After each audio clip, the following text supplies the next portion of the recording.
Pertanyaannya, ini virus dari mana sebetulnya? Ada orang kontroversi bilang, wah ini diciptakan oleh negara ini sebagai perang untuk ini segala macam. Itu kita harus yakin itu atau si virus ini munculnya dari mana kok tiba-tiba ada gitu loh?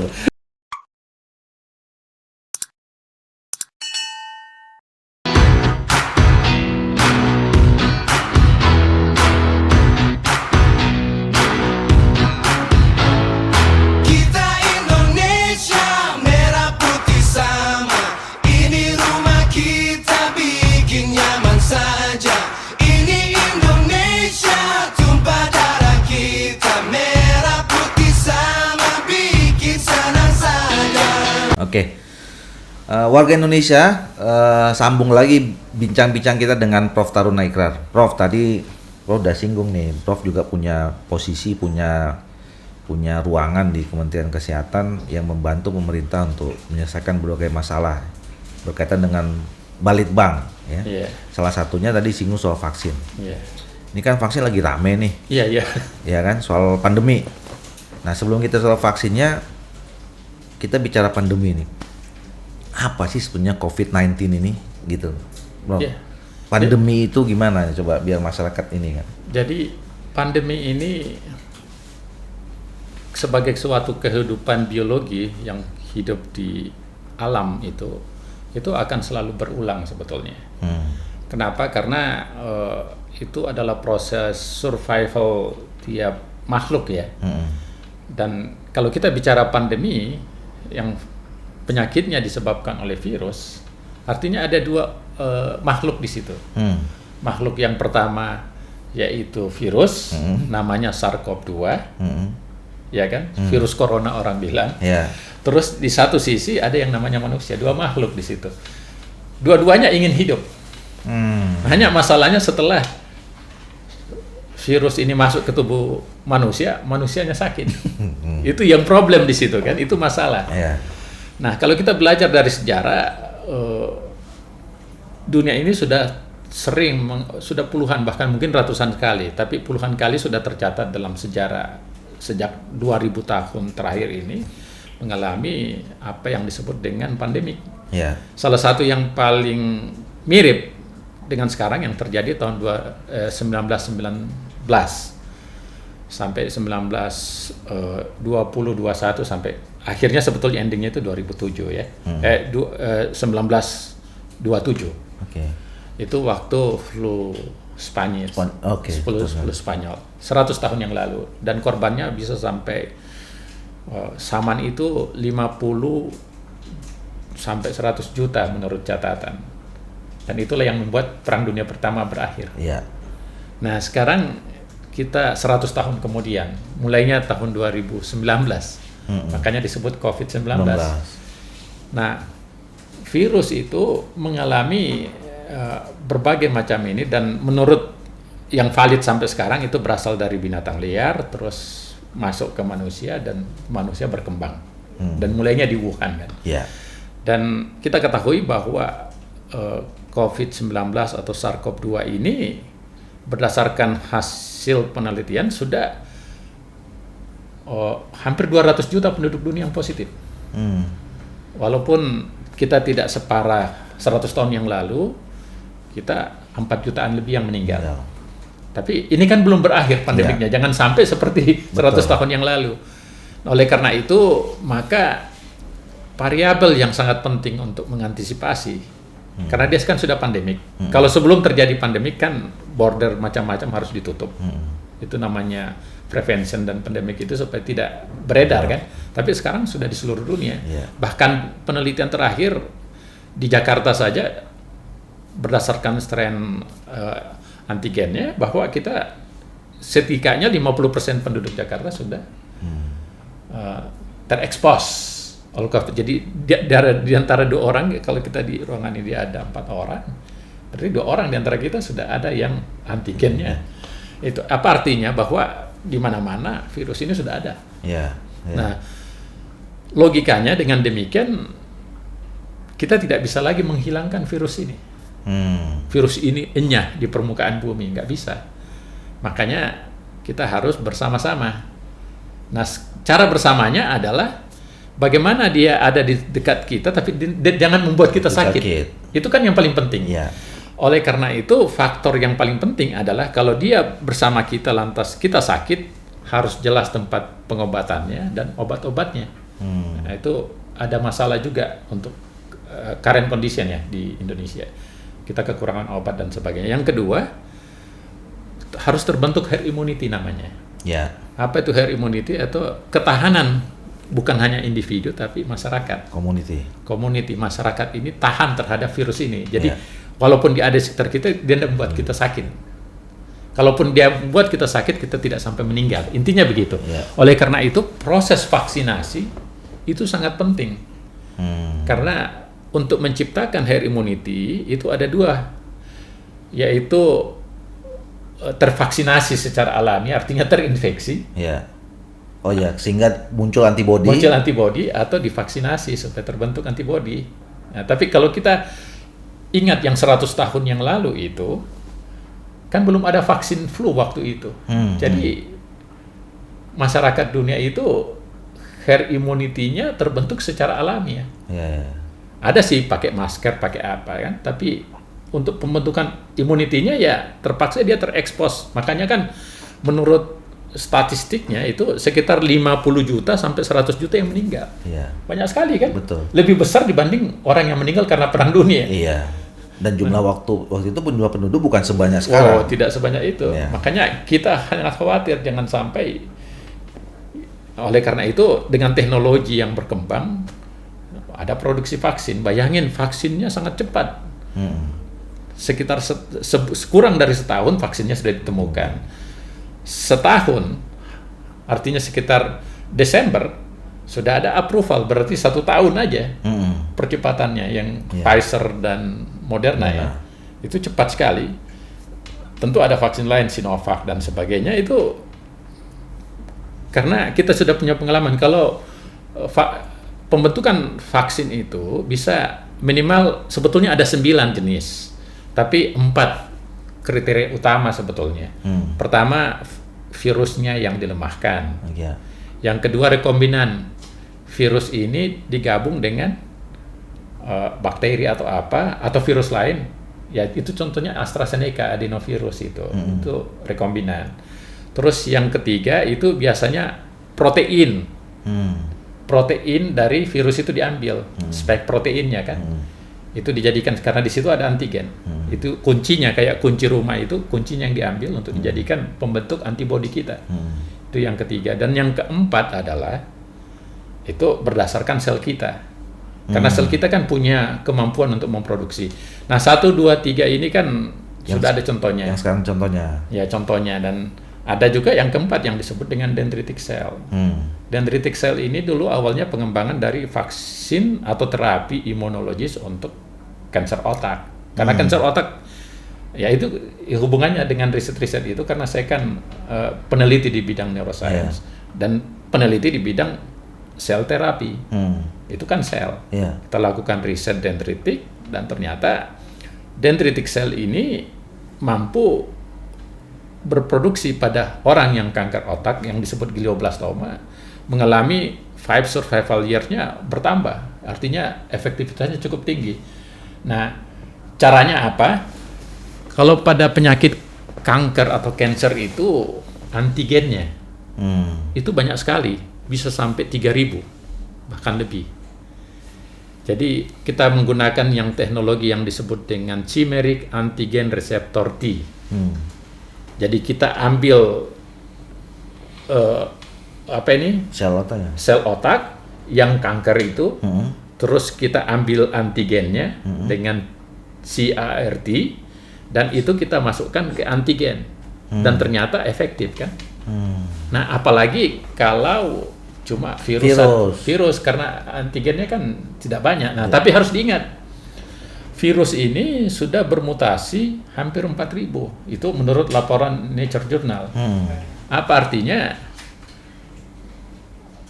Teknologi yang keempat ini penting untuk yang disebut dendritic cell untuk salah satu jenis untuk memproduksi vaksin. Jadi kita harus terbuka, vaksin apa saja modelnya kita terbuka untuk terbentuknya herd immunity, termasuk dendritic. Karena secara teori 4 ini juga masuk akal kan? Tadi yang Masuk.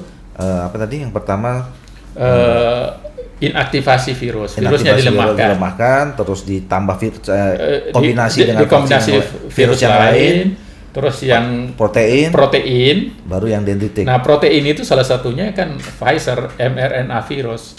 Jadi disandi proteinnya itu dibuat terus diciptakan untuk membentuk RNA. Yeah.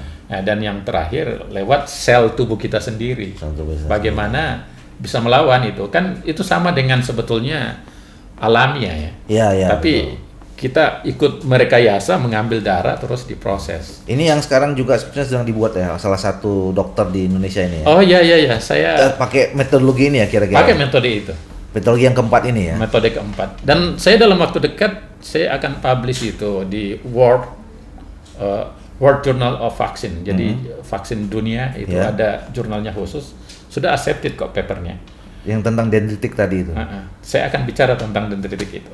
Sudah accepted. Tapi tunggu aja tanggal main kita bagi. Tapi ini Prof, kapan nih penelitian dendritic? Sudah berapa lama? Oh, penelitian dendritic kami itu kan disertasi saya kan berhubungan dengan itu. Itu tahun 2007, meneliti sejak 2004 saya hubungannya dengan cell and gene therapy. Itu disertasi saya bisa dilihat kok. Oke. Di lab.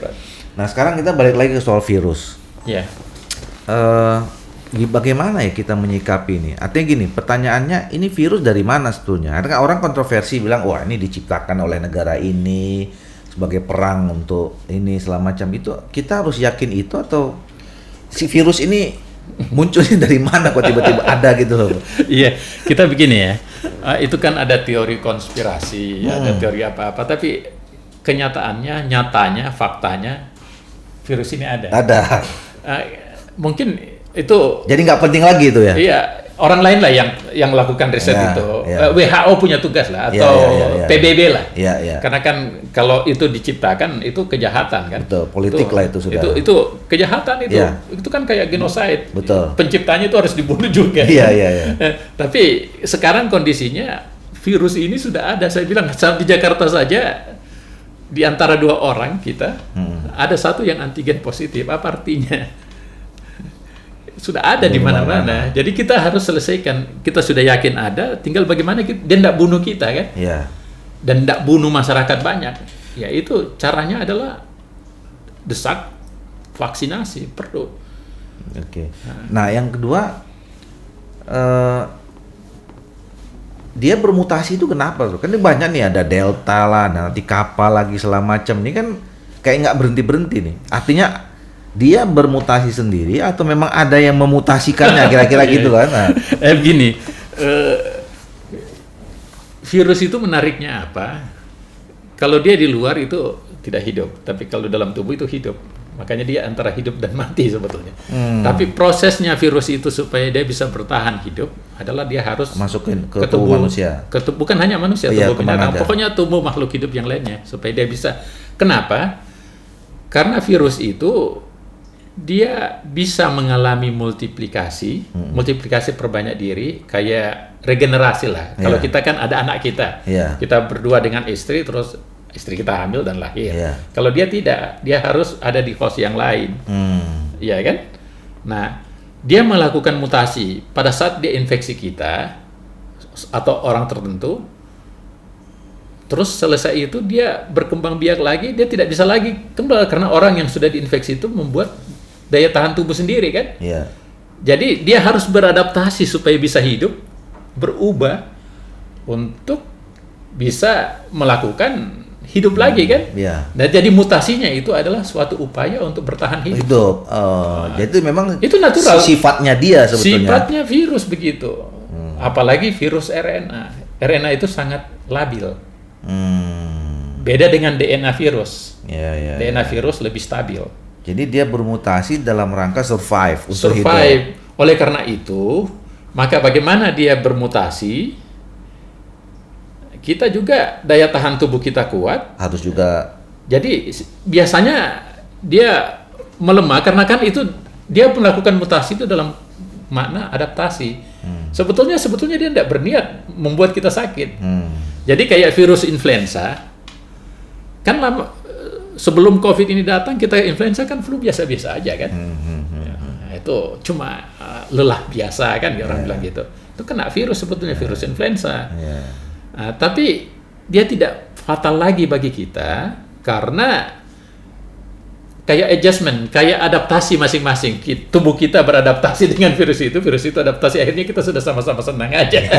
Nah itu endingnya nanti suatu ketika penyakit ini adalah dia akan menjadi ada di sekeliling kita dan tidak menyakitin kita lagi. Nah biasanya virus RNA itu semakin lama semakin lemah. Nah ini agak sedikit mengkhawatirkan karena virus COVID-19 ini atau SARS-CoV-2 ini semakin lama dia bermutasi, tapi sebagian dari mutasi itu semakin ganas. Itu tidak menyalahi hukum alamnya itu. Oh, menyalahi itu ya? Iya, seharusnya hukum alamnya itu dia bermutasi harusnya makin lemah. Makin lemah dalam artian dia tidak semakin membuat kita sakit. Karena kan proses adjustment namanya. Iya. Sama dengan kalau orang menyanyi bagaimana lagu vokal berduet. Keduanya ini sama-sama iramanya semakin kompak lah. Kompak, begitu. Itu maksudnya juga bagaimana virus ini semakin kompak dengan kita kan di sekeliling kita biasa, tapi ini tidak kok semakin membuat kita itu keanehan dari SARS-CoV-19 ini. Iya. Dan saya yakin salah satu cara untuk mengantisipasi itu kita harus menggunakan teknologi yang baru. Nah, saya melihat salah satu teknologi yang baru, misalnya mRNA virus ya, vaksin ya. Di Amerika itu waktu tahun lalu 2020, Desember sampai Januari atau November, Desember, Januari itu puncak-puncaknya. Tiap hari ada 700.000 orang yang positif. Dan harus diingat hampir 600.000 penduduk Amerika meninggal kan. Nah, tapi setelah mereka tervaksinasi, kan ada 3 vaksin di Amerika, ada vaksin Pfizer, Moderna dengan bukan Johnson & Johnson. Tapi Johnson & Johnson tidak banyak, yang banyak 2-nya ini, mRNA virus. Jadi model teknologi baru kan, itu ternyata masuk sampai Juni, Juli, bahkan Juni. Pemerintah Amerika sudah umumkan tidak perlu pakai masker karena sudah hampir zero. Jadi turun sekali kan, padahal jadi dengan demikian kan di situ menunjukkan faktanya vaksin itu efektif. Vaksin yang baru ini, model baru ini efektif. Nah, terus sekarang agak sedikit meningkat lagi di Amerika, tetapi harus diingat tidak semua kan masyarakat Amerika mau divaksin. Pada umumnya yang terkena virus Delta ini adalah yang tidak divaksin. Artinya bahwa vaksin itu tetap efektif. Jadi kesimpulannya teknologi baru ini tidak perlu dikhawatirkan, efektifnya bagus. Nah, kita berharap teknologi dendritik juga berkembang menurut saya karena itu bagian salah satu solusi untuk memperkuat kan, kita akan butuh banyak sumber untuk. Jadi warga Indonesia kesimpulannya kalau kita mau aman atau sudah mulai biasa hidup di tengah-tengah virus atau munculnya herd community itu, satu protokol kesehatan, yang kedua vaksinasi. Nah, vaksinasi ini vaksin mana yang paling efektif gitu? Ada nggak? Misalnya gini, ini kan banyak, ada Sinovac, ya kan? Kemudian ada tadi Johnson & Johnson, ada Pfizer, ada Moderna, ada AstraZeneca, terus isunya macam-macam. Oh nanti kalau pakai ini ada juga yang meninggal. Kalau pakai ini nanti demam, ada apa segala macam. Nah itu mungkin masyarakat perlu tahu. Kira-kira apa semua vaksin nggak perlu kita khawatirkan atau apa gimana? Kalau menurut saya begini, karena target kita, artinya kan virus ini tidak akan hilang ya. Yang kedua, kita tidak ingin kalau virus ini menginfeksi kita atau keluarga kita atau masyarakat kita, dia jadi jatuh sakit dan meninggal. Kita tidak mau itu. Dan ternyata dimanapun jenis vaksin apapun jenisnya adalah memunculkan immunity. Hanya memang efektivitasnya beda-beda. Itu bicara efektivitas, kasihlah para ahli epidemiologi, ahli statistik. Tapi yang paling penting bagi kita masyarakat itu, vaksin itu sangat penting, jenis apa saja. Karena semua jenis vaksin itu minimal lebih dari 50% pasti membentuk antibodi. Kalau terbentuk antibodi, maka tubuh kita kuat, tubuh masyarakat itu kuat, maka nanti virusnya yang melemah. Nah, kalau virusnya melemah, nanti kita tidak sakit lagi, terbentuk herd immunity. Maka kita kembali hidup normal lagi kan. Jadi kesimpulannya nggak usah pilih-pilih vaksin, pokoknya vaksin. Dan boleh beda-beda. Misalnya kan ada sekarang apa yang pertama, yang kedua Sinovac. Oh, harus di booster. Booster pakai apa? Ada yang bilang harus sama, ada yang bilang boleh yang lain. Itu nggak ada masalah. Ya misalnya kita vaksin 1-2-nya pakai Sinovac. Nah, yang ketiga pakai booster, misalnya pakai Pfizer gitu. Ya. Filosofi yang paling penting dari vaksinasi, baik yang bersifat alami atau artifisial, itu adalah terbentuknya antibodi. Intinya begitu. Sumbernya dari apa saja, yang penting membentuk antibodi, nggak ada masalah. Jadi contohnya saya sendiri, saya harus jujur katakan bahwa dalam tubuh saya ada 3 jenis vaksin.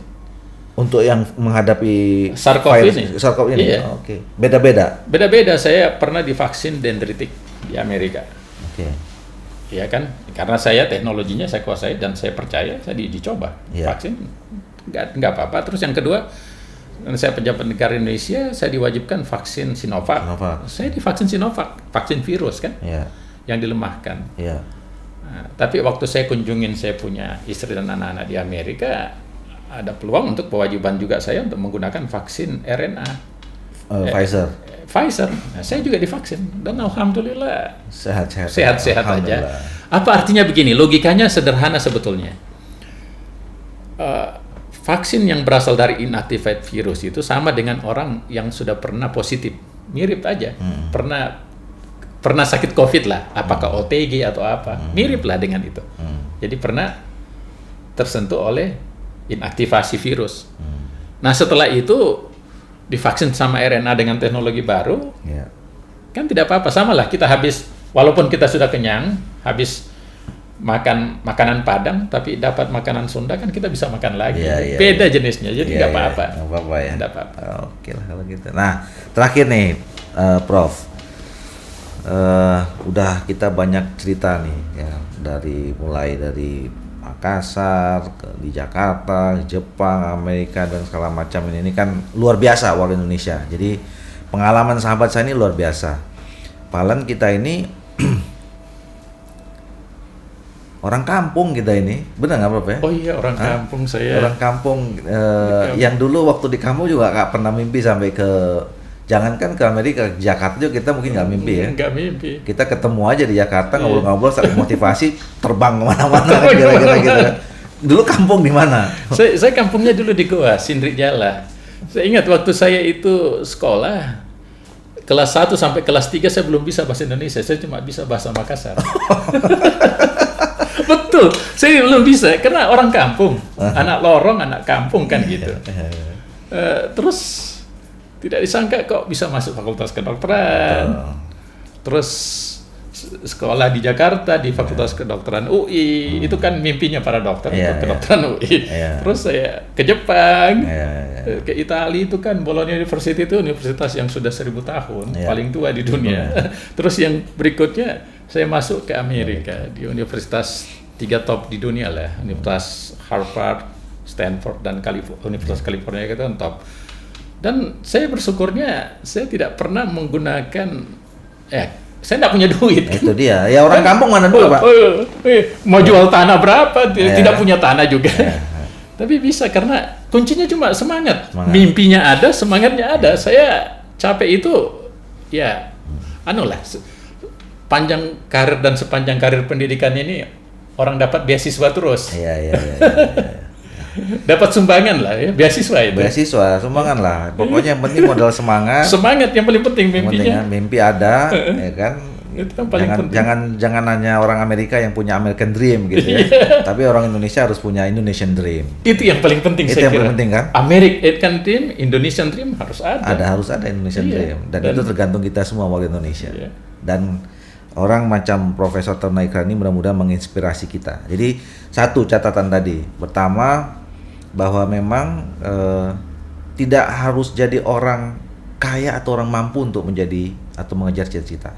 Orang kampung pun kita bisa mengejar cita-cita yang kita inginkan. Selama kita punya semangat, dan konsisten mengejar semangat itu. Betul. Konsisten itu penting Yang sekali. penting konsisten. Heeh. Yang kedua, ya selalu pasti ada jalan. Pasti ada Benar jalan. kan? Orang kampung nggak punya duit, nggak punya mimpi sekolah sampai tinggi kemana-mana. Ternyata kalau kita konsisten tadi, insya Allah ada jalan. Betul. Nah, yang ketiga, jadi aktivis, oke. Iya, saya kira. Nambah pengalaman. Oh, itu yang paling penting juga saya Itu kira, paling karena penting, jadi aktivis, saya pengalaman ada jiwa pejuangnya gitu. Ya, itu yang tidak membuat pantang tambah semangat mundur. kita kan kuliah. Tambah ada jaringan kan? Betul. Kita punya networking, ada teman lah Ada minimal. teman. Ya, kan slogannya aktivis itu hidup kena teman. Betul. Iya kan? Iya. Dia mungkin kalau nggak ada temannya nggak makan atau nggak ada temannya, kalau sakit nggak ada yang nemenin, nggak ada segala macam gitu. Jadi memang aktivis itu hidupnya teman. Teman. Dan kalau sudah jadi aktivis, harusnya juga berpikir bukan hanya jadi politisi, tapi juga bisa jadi pengusaha, bisa jadi akademisi, bisa jadi profesor setinggi-tingginya. Yang penting tadi ilmuwan. Ya. Ilmuwan itu adalah orang yang terus-menerus ingin mencari ilmu. Iya. Gitu kan, Pak? Betul. Belajar seumur hidup. Ya kan? Tadi apa istilah pertama dokter tadi? Dokter itu Long life education. long life education, ya. Kalau bahasa nabinya, kejarlah ilmu sampai ke negeri Cina. Atau belajar dari apa namanya? Ayunan sampai ke liang lahat. Belajar dari Aina sampai langgar. Oke, Prof. Luar biasa pembicaraan kita pada hari ini. Makasih banyak nih, Prof. Sama-sama. Terima kasih. Saya bahagia sekali. Kita jumpa Sahabat, lagi. kita jumpa lagi. Sudah berapa tahun kita tidak Berarti ketemu? 22 tahun. Aduh, sudah lama sekali. Gitu, ya kan? Alhamdulillah. Sama-sama jadi aktivis dulu. Sekarang mudah-mudahan kita sehat semua kalau ke Sehat. depan.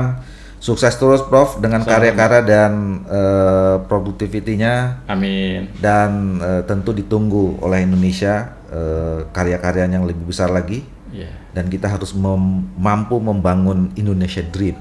Yes. Buat Indonesian tahun Dream. Indonesian Dream. Terima kasih. Salam buat keluarga, Prof. Terima kasih sama-sama. Salam bagi kita semuanya. Oh, Sehat ya. selalu.